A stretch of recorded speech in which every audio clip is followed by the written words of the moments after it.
Welcome back guys to 2020 Tech. This is the Army Tough build for my dad. I got him the Ryzen 5 3600. It's a very good CPU. He'll be using this computer for all types of things. He got into day trading. He wanted a readable, writable drive. It worked with the case, so I said fine. I got him the 860 Evo for his OS and 2 terabytes for some mass storage. The two RAM sticks are 16 gig 3200 speed. This case is actually it looks like an ammo case. They stopped making this case, and I got it because he is a vet.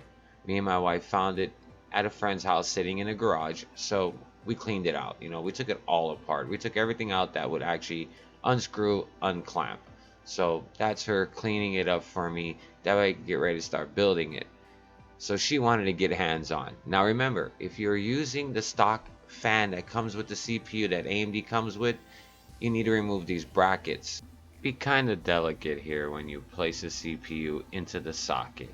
Now I do know an extra little trick here to make sure it lines up. Now there's an arrow, like a little diamond, pointing in the corner right where my finger was, and you could give a little nudge on the CPU, make sure it doesn't move. But if you pay attention, when you push down on the bars, be some tension on it, push it down, don't worry. But coming up, there'll be a kind of a little trick to make sure you get it straight. AMD Ryzen, make sure the logo and where it says AM4 socket are aligned perfectly, and you shouldn't have a problem.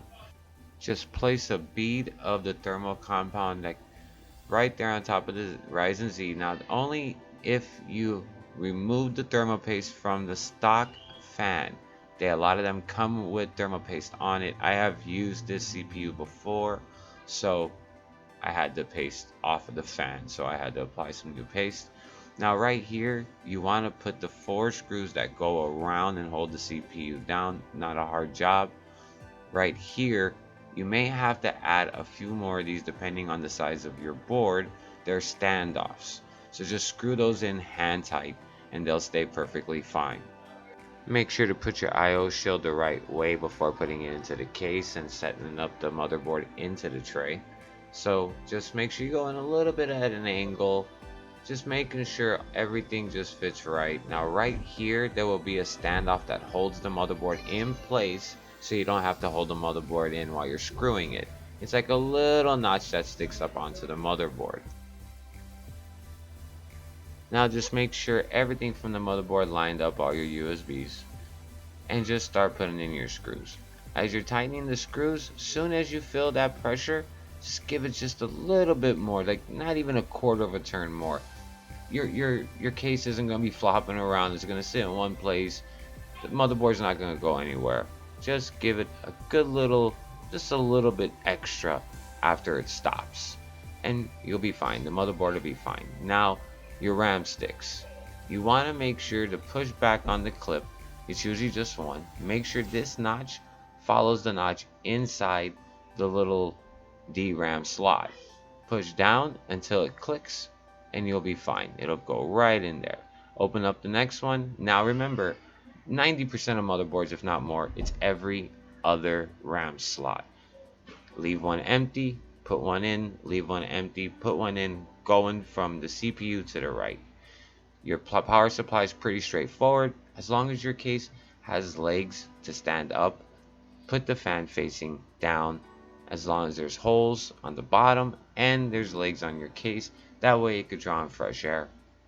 Tighten up the 4 screws going around, and you may have to move the PSU around a few times just to get it to line up with your screws, but it's just 4 screws, nothing technical here.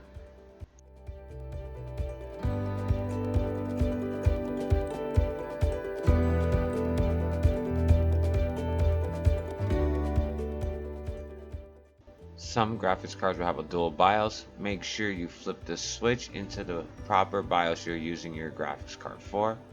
Open up the slot on the PCI 16 lane closest to your CPU. Make sure everything lines up right into this slot right here.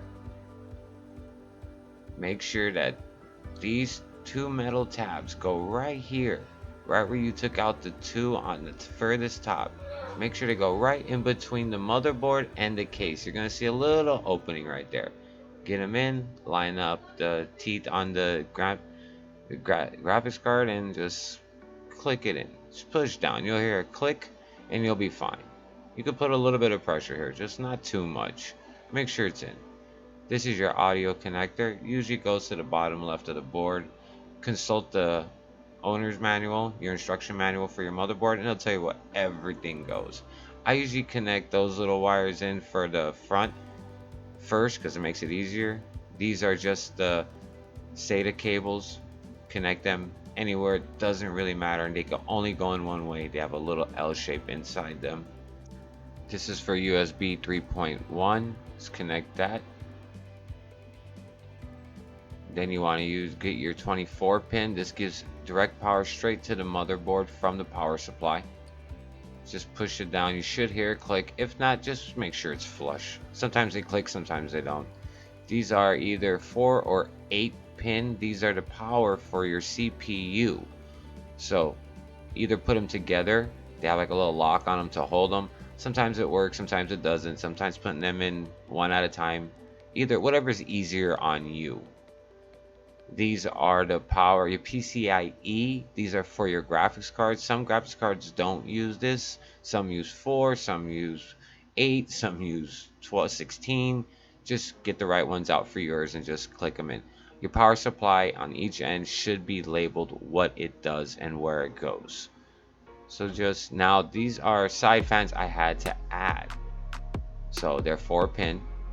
Find wherever your fans plug into your motherboard and just plug them into the 4 pin. Your manual will tell you where everything's at, how many headers you have exactly on your motherboard. Try to tuck these away so they're not, visible. Even though it's not a RGB build, it won't be looked at. Still, try to do a clean job if this is a working PC. Or just the cleaner the job you do, the better it is when you go back in to fix things. Now that you've done all that, put the bolts into the GPU that hold it to the case. This will help prevent sag and just hold it in place. As you're tightening down, push upward on the GPU. This way it doesn't sag as hard. Just push up a little bit of pressure. Now right here, I'm adding the 500 gig Samsung 860 EVO. This case doesn't have anywhere to put an SSD, so I went and bought an SSD tray. It was only like 12-13 bucks. Now SSDs that have little screw holes on the bottom, these trays will have screw holes on the bottom. Line them up, use the bolts that come with the tray. They'll fit any SSD, and just tighten them in.